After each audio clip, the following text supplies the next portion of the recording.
ನಮಸ್ಕಾರ ಸರಿತಾ ಲೈಫ್ ಸ್ಟೈಲ್ಗೆ. ನಾನಿವತ್ತು ಬಂದು ಕಾಳುಗಳೆಲ್ಲ ಇತ್ತು ಅದನ್ನೆಲ್ಲ ಹಾಕಿ ಬಸ್ಸಾರು ಮಾಡ್ತಾ ಇದ್ದೀನಿ. ಕಾಳು ಪಲ್ಯ ಮಾಡಿ ಬಸ್ಸಾರು ಮಾಡಿ ಊಟ ಮಾಡಿಕೊಂಡು ಸ್ವಲ್ಪ ಹೊರಗಡೆ ಹೋಗಬೇಕು. ಹಂಗಾಗಿ ನಾನು ಮತ್ತು ದಕ್ಷತನಿಗೆ ಇವತ್ತು ಕಾಲೇಜು ರಜೆ ಇತ್ತು. ಅವಳಿಗೆ ಸ್ವಲ್ಪ ಕೆಲಸ ಇರೋದು, ಕರ್ಕೊಂಡೋಗಿ ಅಂತ ಹೇಳ್ತಾನೆ ಇದ್ಲು. ಇವಾಗ ಹೊರಡ್ತಾ ಇದ್ದೀನಿ.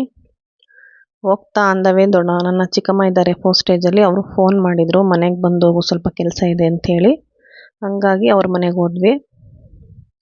ಅಲ್ಲಿ ಹೋದ್ಮೇಲೆ ದಕ್ಷತಾನು ಅಪರೂಪಕ್ಕೆ ಬಂದಿದ್ದಾಳೆ ಅಂತ ಊಟ ಮಾಡು ಅಂತ ಹೇಳಿದ್ರು. ಅವಳು ಬೇಡ ಅಮ್ಮ ಅಂತ ಹೇಳಿದ್ಲು ಅಂಥೇಳಿ, ಸರಿ ದೋಸೆ ಮತ್ತು ಆಲೂಗಡ್ಡೆ ಪಲ್ಯ ಇದೆ, ಇಬ್ರಿಗೂ ಒಂದೊಂದು ದೋಸೆ ಹಾಕ್ಕೊಡ್ತೀನಿ ತಿನ್ನಿ ಅಂಥೇಳಿ ಹಾಕ್ಕೊಡ್ತಾ ಇದ್ದಾರೆ. ನಮ್ಮ ಕಡೆ ಯಾರೇ ಮನೆಗೆ ಬಂದರೂ ಏನಾದರೂ ಕೊಡದೆ ಕಳಿಸ್ತಾ ಇದ್ದರೆ ಸಮಾಧಾನನೇ ಆಗಲ್ಲ. ಹಾಗಾಗಿ ಅದೊಂದು ಪದ್ಧತಿ ಚೆನ್ನಾಗಿದೆ. ಅದಾದಮೇಲೆ ನೋಡಿ ನಾವು ಅರಸು ರೋಡಲ್ಲಿರೋ ಟೈಟಾನ್ ಶಾಪಿಗೆ ಬಂದಿದ್ದೀವಿ. ಅವಳ ಹತ್ರ ಇಲ್ಲಾಂದ್ರೆ ಒಂದು 7-8 ವಾಚ್ಗಳಿದ್ದಾವೆ. ವಾಚ್ ಅಂದರೆ ತುಂಬ ಇಷ್ಟ, ಆದರೆ ಅದನ್ನು ಯೂಸ್ ಮಾಡೋಕ್ಕೆ ಗೊತ್ತಾಗಲ್ಲ. ಎಲ್ಲನೂ ಇಟ್ಬಿಡ್ತಾಳೆ ಹಾಳಾಗುತ್ತೆ ಅನ್ನಂಗೆ. ಆಮೇಲೆ ನನ್ನ ಅಮ್ಮ ಬನ್ನಿ ಶೆಲ್ ಹಾಕ್ಸಿ ಅಂತಿರ್ತಾಳೆ. ನಾನು ಒಂದು ತಿಂಗಳಿಂದ ಸತಾಯಿಸಿ ಇವತ್ತು ಕರ್ಕೊಂಬಂದಿದ್ದೀನಿ. ಈಗ ಅವಳದೆಲ್ಲ ಕೆಲಸ ಮುಗೀತು. ಸರಿ ಹಾಗೆ ಹೋಗೋದ, ಇಲ್ಲಿವರೆಗೆ ಬಂದಿದ್ದೀವಿ ಅಂಥೇಳಿ ನಾನು ತುಂಬ ತರಕಾರಿ ರೇಟ್ ಜಾಸ್ತಿ ಇತ್ತಲ್ಲ, ಸಿಟಿನಲ್ಲಿ ಹೆಂಗಿದೆ ಅಂತ ನೋಡ್ಕೊಂಬರೋಣ ಅಂತ ಹೋಗ್ತಾ ಇದ್ದೀನಿ. ಹಾಗೆ ಮನೆಗೆ ಸ್ವಲ್ಪ ಮೆಣಸಿನ್ಕಾಯಿ ಧನಿಯಾ ಬೇಕಿತ್ತು. ನಮ್ಮ ಮನೇಲೆಲ್ಲ ಸ್ವಲ್ಪ ಮಟನ್ ಸಾಂಬಾರು ಪುಡಿ ಅಂತ ಮಾಡಿಟ್ಕೊಳ್ತೀವಿ, ಅದು ಖಾಲಿ ಆಗಿಬಿಟ್ಟಿತ್ತು. ಕಾಸ್ಟ್ಲಿನೇ ಇದೆ ಮೆಣಸಿನ್ಕಾಯಿ, 250, ಬ್ಯಾಡಿಗೆ 380 ಇದೆ. ಧನಿಯಾ 200 ಏನೋ ಇತ್ತು. ಅದನ್ನೆಲ್ಲ ತಗೊಂಡು ಸ್ವಲ್ಪ ತರಕಾರಿ ನೋಡೋಣ ಅಂತ ಹೋಗ್ತಾ ಇದ್ದೀನಿ. ಇಲ್ಲಿ ಬಂದು ಒಂದು ಕುಕ್ಕೆ ತಗೊಂಡೆ. ಈ ಕುಕ್ಕೆ ಪುಟಾಣಿದು ಚೆನ್ನಾಗಿತ್ತು. ಏನಕ್ಕೆ ಅಂದರೆ ನಾವು ರೊಟ್ಟಿಗೆಲ್ಲ ಬಿಡಿಸ್ತೀವಲ್ಲ, ಆವಾಗ ಅಕ್ಕಿ ಎಲ್ಲ ತೊಳೆದು ಸೋರಾಕಕ್ಕೆ ಮೊದಲು ಮನೇಲಿ ಒಂದು ಇತ್ತು. ಅದು ಬಂದು ಏನೋ ಕೆಳಗಡೆ ಒಂದು ಇದೇ ಬಿಚ್ಕೊಂಡ್ಬಿಡ್ತು. ಅದಾದಮೇಲೆ ಮತ್ತೆ ಇವತ್ತು ತೊಗೊಂಡಿದ್ದೀನಿ, ನೋಡೋಣ ಇದು ಹೆಂಗೆ ಯೂಸ್ ಆಗುತ್ತೆ ಅಂತ. ಇದಾದಮೇಲೆ ನಾನು ಸ್ವಲ್ಪ ಮಶ್ರೂಮು, ಕಡ್ಡಿಕಾನು ಮತ್ತು ಕಲರ್ ಇರೋಂಥ ಕ್ಯಾಪ್ಸಿಕಮ್ ಬೇಕು ಅಮ್ಮ ಅಂತ ಹೇಳಿದ್ಲು, ಅದು ಎಲ್ಲ ತೆಗೆದುಕೊಟ್ಟೆ ಅವಳಿಗೆ.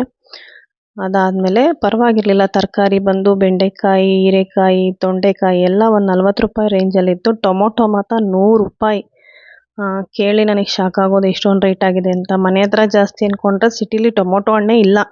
ಒಂದು ಇಬ್ಬರ ಹತ್ರ ಇದೆ, ಜಾಮು ಮತ್ತು ಹುಳಿ, ಇಬ್ಬರು ಒಂದೇ ರೇಟ್ ಹೇಳಿದ್ರು. ಸರಿ ನಾನು ಟೊಮೊಟೊ ಏನು ತೊಗೊಳಕ್ಕೆ ಹೋಗಲಿಲ್ಲ, ಮಿಕ್ಕಿದೆಲ್ಲ ತೊಗೊಂಡೆ. ಚೆನ್ನಾಗಿತ್ತು ಫ್ರೆಶ್ ಆಗಿ ತರಕಾರಿ.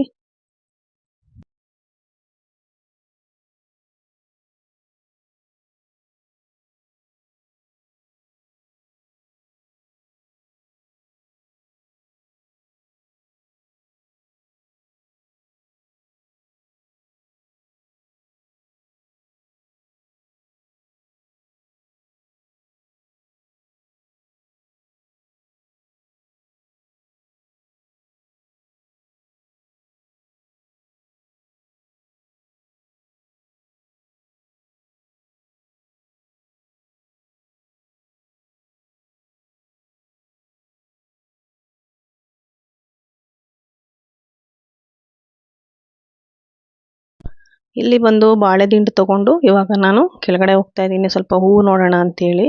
ಹೂ ರೈಟು ಪರವಾಗಿರಲಿಲ್ಲ, ಕಮ್ಮಿ ಆಗಿತ್ತು. ಇದೆಲ್ಲ ಹಾರಗಳಿರೋಂಥ ಜಾಗ, ತುಂಬ ಚೆನ್ನಾಗಿತ್ತು. ಒಂದೊಂದು ಹಾರಗಳು ಒಂದೊಂದು ಥರ ಚೆನ್ನಾಗಿತ್ತು. ಈ ದೇವ್ರಿಗೆ ಅಮ್ಮನ ಪೂಜೆಗೆಲ್ಲ ಚೆನ್ನಾಗಿರುತ್ತೆ.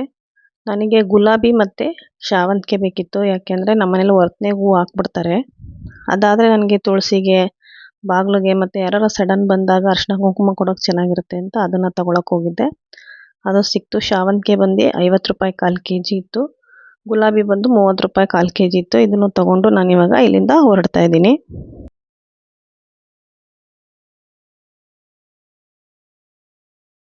ಸ್ವಲ್ಪ ಹಣ್ಣು ತೊಗೊಳ್ಳೋಣ ಅಂತ ತೊಗೊಳ್ತಾ ಇದ್ದೀನಿ. ದಾಳಿಂಬೆ ಬೇಕಿತ್ತು. ಈ ದಕ್ಷತಾ ಏನು ಹಣ್ಣಿದ್ರು ಮನೇಲಿ ಸರಿಗೆ ತಿನ್ನಲ್ಲ, ಅಟ್ಲೀಸ್ಟ್ ದಾಳಿಂಬೆ ಮತ್ತು ಮೋಸಂಬಿ ಇದ್ದರೆ ತಿಂತಾಳೆ ಅಂಥೇಳಿ ಅವಳು ತೊಗೊಂಡೆ. ಮತ್ತು ಬಟರ್ ಫ್ರೂಟು ಚೆನ್ನಾಗಿತ್ತು ಅಂತ ಅದನ್ನು ತೊಗೊಂಡು ಇವಾಗ ಇಲ್ಲಿಂದ ಹೊರಡ್ತಾ ಇದ್ದೀವಿ. ಹೋಗ್ತಾ ನಾವು ದಾರಿನಲ್ಲಿ, ನಾನು ಒಬ್ಬಳೇ ಹೋದರೆ ನಾನೇನೂ ತಿನ್ನಲ್ಲ, ಹೋಗ್ತೀನಿ ನನಗೇನು ಬೇಕು ಅದನ್ನು ತೊಗೊಂಡು ವಾಪಸ್ ಮನೆಗೆ ಹೋಗೋದು ನಾನು. ಈ ಕವಿತಾ ಇಲ್ಲ ಅತ್ತೆ ಇಲ್ಲ ನಮ್ಮ ಅಕ್ಕ, ನಮ್ಮ ದಕ್ಷತಾ ಯಾರು ನಮ್ಮ ಜೊತೇಲಿ ಬಂದರೆ ಏನಾದರೂ ಕೊಡಿಸಿ ಅಮ್ಮ ಅಂತ ಕೇಳ್ತಾರೆ. ನಾವು ಬರ್ತಾ ಚಂದ್ರಕಲಾ ಆಸ್ಪತ್ರೆ ಹತ್ರ ಸರಿ ಪಾನಿಪುರಿ ಮಸಾಲೆ ಪುರಿ ಕೊಡಿಸೋಣ ಅಂಥೇಳಿ ಕೊಡಿಸ್ತಾ ಇದ್ದೀನಿ. ಇಲ್ಲಿ ಟೇಸ್ಟ್ ಚೆನ್ನಾಗಿರುತ್ತೆ, ಅಂದರೆ ಬೇಗ ಬರಬೇಕು. ಒಂದು 5:30-6 ಗಂಟೆ ಟೈಮಲ್ಲಿ ಅವರು ಫ್ರೆಶ್ಶಾಗಿ ಮಾಡ್ತಾ ಇರ್ತಾರಲ್ಲ, ಮತ್ತು ಖಾಲಿನೂ ಆಗಿಬಿಡುತ್ತೆ ಇಲ್ಲಿ ಬೇಗ. ಸುಮಾರು ಸಲ ತಿಂದಿದ್ದೀವಿ, ಹಂಗಾಗಿ ಟೇಸ್ಟ್ ಚೆನ್ನಾಗಿರುತ್ತೆ ಅಂತ ಇಲ್ಲಿ ತಿಂದು ಈಗ ಮನೆಗೆ ಹೋಗ್ತೀವಿ.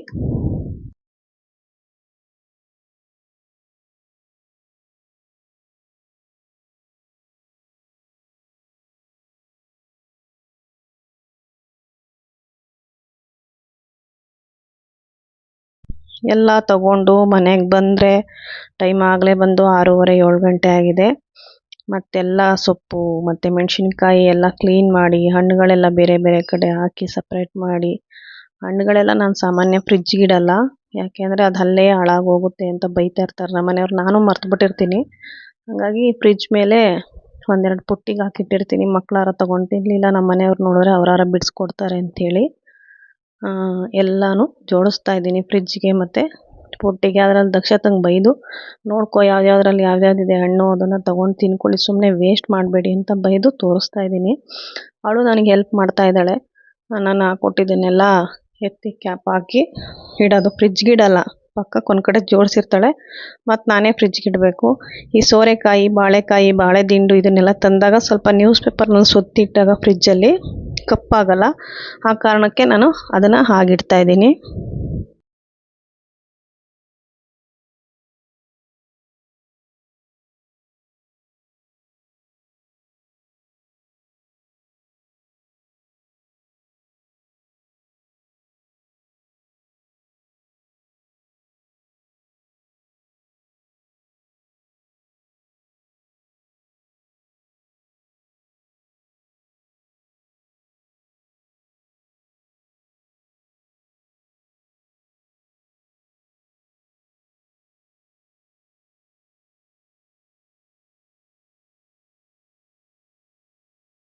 ನಾನು ಸಿಟಿಗೆ ಹೋದಾಗ ಡ್ರೈ ಕಾರ್ನು ತೊಗೊಂಬಂದಿರ್ತೀನಿ ಪಾಪ್ಕಾರ್ನ್ ಮಾಡ್ಕೊಂಡು ತಿನ್ನೋಕ್ಕೆ. ಒಂದೊಂದು ಸಲ ಈ ಮಶ್ರೂಮ್ ಎಲ್ಲ ತೊಗೊಳಕ್ಕೆ ಹೋದಾಗ ಇದು ಹಸಿ ಕಾರ್ನ್ ಇರುತ್ತೆ, ಇದನ್ನು ತೊಗೊಬಂದಿರ್ತೀನಿ. ಮಕ್ಕಳು ಇದರಲ್ಲೂ ಒಂದೊಂದು ಸಲ ಏನಾದ್ರು ಸ್ನ್ಯಾಕ್ಸ್ ಮಾಡ್ಕೊಂಡು ತಿಂತಾರೆ, ತಿನ್ನಲಿ ಅಂತೇಳಿ.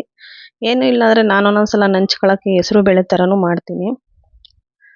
ನೀವು ಯಾರಾರ ಒಂದೊಂದು ಸಲ ಯೂಸ್ ಆಗುತ್ತೆ ತೊಗೊಂಬಂದು ಈ ಥರ ಇಟ್ಕೊಳ್ಳಿ ಮಕ್ಕಳಿರೋ ಮನೆಯಲ್ಲಿ.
ನಮ್ಮನೇಲಿ ಎಲ್ಲವಾಗಲೂ ವೆಜ್ಜೇ ಇಷ್ಟಪಡ್ತಾರೆ ಮಕ್ಕಳು, ನಮ್ಮ ಮನೆಯವರು ಎಲ್ಲ. ನಮ್ಮನೇಲಿ ಯಾವಾಗಲೂ ನಾನ್ ವೆಜ್ ಕಮ್ಮಿ, ಹಂಗಾಗಿ ನನಗೆ ತರಕಾರಿ ಎಲ್ಲ ಜಾಸ್ತಿ ಬೇಕು. ಹೂವು ನೋಡಿ ಎಷ್ಟು ಫ್ರೆಶ್ ಆಗಿದೆ, ತುಂಬ ಖುಷಿ ಆಯಿತು ಹೂವು ತರಕಾರಿ ಎಲ್ಲ ತೊಗೊಂಬಂದಿದ್ದು ಮನೆಗೆ. Thank you. ಲೈಕ್ ಮಾಡಿ, ಶೇರ್ ಮಾಡಿ, ಸಬ್ಸ್ಕ್ರೈಬರ್ ಆಗಿ. ಮುಂದಿನ ವ್ಲಾಗಲ್ಲಿ ಸಿಗ್ತೀನಿ.